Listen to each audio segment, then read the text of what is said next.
नाम रानी बेन है। वो मेरा घर पे अंदर अंदर झगड़ा हुआ था, वो सब अंदर अंदर लिपटा दिया। फिर वो लोग सुबह आके हम लोग सब मारने चालू कर दिया, 4-5 जन आके। कौन थे मारने वाले?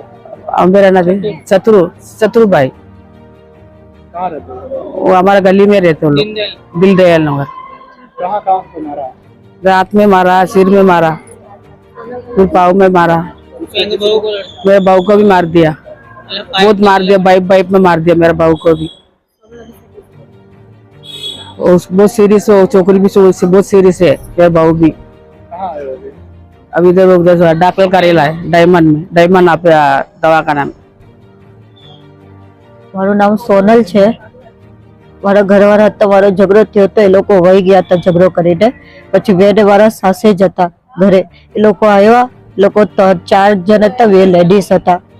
અને એ લોકો મને એ છે તમે લોકો ઝઘડા કરો, આખી રાત હોવા નહીં દો એમ કરીને બોલાચાલીમાં એ લોકોએ પાઇપ હતો ને એનાથી મને બહુ માર્યું। મારા સાસને પણ માર્યું છે। ક્યાં અત્યારે તમે એડમિટ છો? અત્યારે મેં ડાયમંડ હોસ્પિટલમાં એડમિટ છું। મારાથી બોલાતું પણ નથી, મને મોઢામાં બહુ માર્યું છે।